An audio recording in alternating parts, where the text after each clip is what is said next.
Hey, what's up guys, it's Oakley, and we're going to be doing another 2v2 battle. I'm going to be playing as Chimera, my ally is Bactria. We're going to be playing against Colchis and Pontus at this point.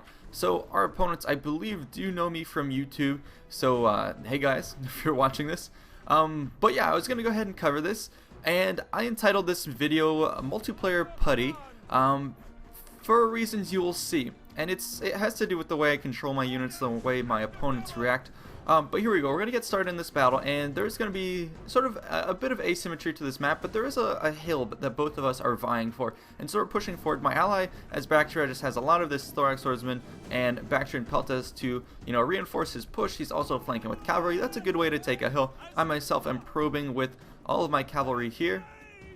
My opponent has gotten up close, and this is what I'm talking about, like Putty. I had both of my cavalry forces up here looking like they're attempting. I feigned the retreat. This guy came in from the side. I pulled back and got these guys within a hair's breadth of my units and just pulled them right into my whole force of archers and peltas, and I knew just, I had enough defense to ward these guys off and force him to go back. You can see just how close he was to my archers. I was able to gauge that he was going to retreat, pulled my cavalry here, pulled more cavalry here, and just the threat of having two flanks made him fall back.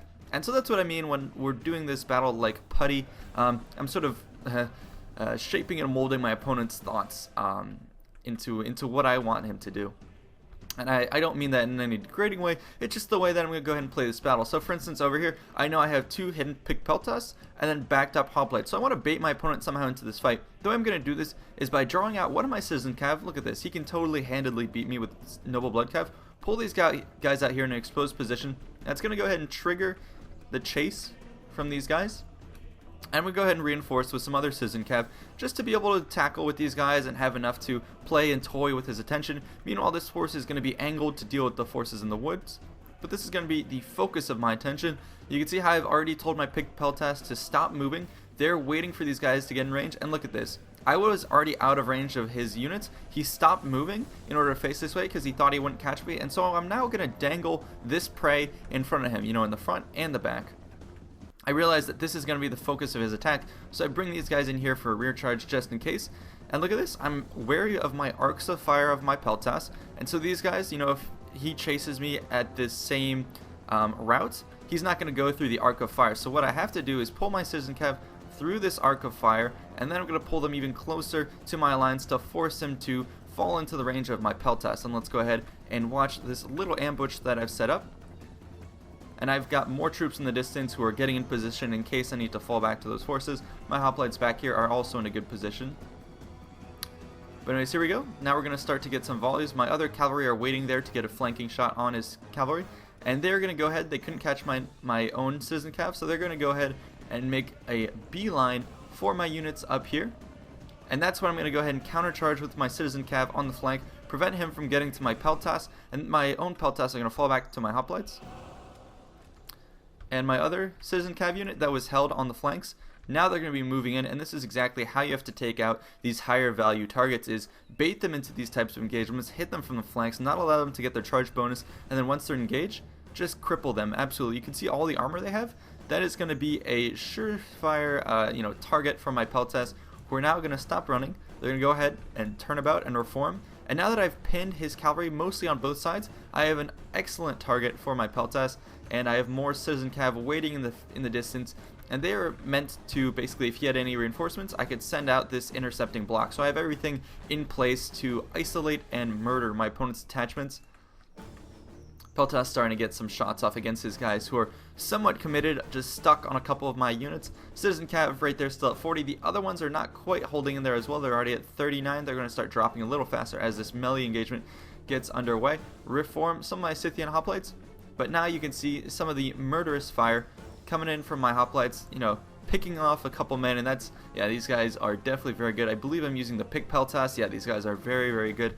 High stats, not only for throwing their spears, but also in combat. They have, awesome staying power. And already some of his noble blood cav who had one veterancy are going to be going down. So excellent use of, inferior citizen cav, and he's going to realize the danger of this situation. He's going to go ahead and try and pull out of this, but in doing so, I'm going to continue the pursuit. These guys are at 28. and my own citizen cav are at 37, so I've incurred, oh, looks like these guys actually took a pretty significant beating. So even if I come out at half strength for both of those cavalry, it's worth knocking out these noble blood cav, and these guys have already routed with 18 men, and this one is going to get absolutely thrashed and decimated. The last couple guys are going to be picked off. Yes, it's going to be hitting a couple of my men, but I believe it's worth the cost. So there you go, a couple more of them biting the dust. So that's it. That's why I entitled this game like Putty, because I was able to manipulate my opponents in this way. Again, not in a derisive manner. They were kind of new to the game, but I just want to show you this is how you should set up your ambushes. You know, have weaker targets that your opponent thinks he can take, dangle them in front of your opponent, try and draw him further into the forest, have some guys who are stationary, and make sure you have a backup plan in case he had been able to charge into these peltasts and they weren't able to get their shots off. I made sure I had Scythian hoplites in the vicinity. I had more units here in case my opponent was going to go ahead and reinforce. I could intercept that. And then over here, just how I was able to bait his cavalry. But now we can go ahead and put this on play. My ally is taking the hill, and now he's going to start to push this position in the future. He was waiting for me to clean up that front, and now what I'm going to be doing is pulling across my citizen cav. You can see they did take a beating for that ambush, so it wasn't totally a one-sided victory from me. And so now we're going to form, and we're going to start pushing on this side, putting pressure. My peltasts are going to be here, and they're going to be meant to take out this formation of dense heavy infantry. Cartly axemen, as you guys have seen in the past, are definitely heavily armored, and so picked peltasts are probably the best bet for taking these guys out. Meanwhile, I'm going to go ahead and engage his main line. I've moved up my forces here. The opponents are going to try and launch a sally with the cavalry. My own peltasts are fine. They're basically in point blank range, so I'm going to let them, I believe, get some shots off before I pull them back. So a couple of volleys off, then I pull them back, and they're going to pull back to a formed hoplite line. So I was able to stem that assault. My archers are going to be unscathed and get more of my guys who I turned in the meanwhile. You know, my ally has these guys turned about. My archers, meanwhile, were off skirmish mode. That's something I see a lot of people do incorrectly, is when they're getting charged by cavalry, they have skirmish mode on. Leave it off so that if, in case your opponent routes like that or retreats, you can go ahead and get some more shots on. Anyways, I'm going to fall back to the majority of my force. Pick peltasts are already stationary. They're ready for this next fight. That's something you have to do as well, have staggered lines. And now we're going to be ready to engage on this second battle. My guys here are going to be stationed up in a very nice formation. Not many archers to attack me. Actually, those are slingers, but they're going to be starting to target some of my forces. And instead, you can see he's going to be targeting my own skirmishers. I'm going to go ahead and target the main units of his line, Colchian nobles, and especially these Cartly axemen. Devastating fire from my picked peltasts. You can watch this just starting to chew away at his lines. It's only going to take a couple more volleys. Meanwhile, my other cavalry have scooted around the rear of this force. Let's go ahead and watch a little bit of this charge down the hill. And I'm just here to disrupt this formation. You can see my ally is on the left. What I'm doing is I'm running a disruption operation on those skirmishers. Now they're in total disarray. I just wanted to get them out of position, allow my opponent or my ally to make his push from the hill coming down. And I'm threatening the rear here. I'm trying to see where would be a good place to pick my targets. Over on this front, we're going to have a all-out cavalry charge led by Bactria, running down these eastern archers and other forces who are not quite arrayed in the right position. And now, my picked peltasts have switched targets. They've already weakened this force down. I'm not going to waste any ammo on a unit I know I can take out with cavalry, so here we go. Going to massacre those forces, and then go ahead and pick the next target. Meanwhile, my hoplites are slowly going to be moving forward. In the front, I have decimated these nobles, and they're not going to be a match for my own heavy hoplites who are slowly moving into position. His slingers have been doing some damage to me, but really not that much. And now we're going to form up, and it's going to be easy pickings for these guys. One of my own forces here is going to be charging. I want to get out of range of his spears, and then I'm going to go ahead and form back into phalanx mode, I believe at the last moment. He's still getting some spear volleys into me, and now we're going to close the gap. One of his units is still open here, still throwing javelins at me, so I'm going to go ahead and redirect all my archer fire on these guys. You can see a couple of them getting pinged right in the face. I already took out some of his dudes here, and so now we're going to be pushing forward into his very exposed slingers. I also have cavalry in the back who I kind of threw into these hoplites with my picked peltasts from the flank. More cavalry over here going ahead and hitting on the sides of those guys. Going to help my ally push this front. He has a lot of these Bactrian peltasts himself who seem to be out of ammo, and he's just going to be charging down the hill. Meanwhile, I've engaged on all fronts. My archers just devastating some of the unexposed, uncommitted lines of the axemen. So really, my opponent letting those guys go to waste. And here I've gotten a complete surround on my opponents, Colchian Nobles and Cartly Axemen.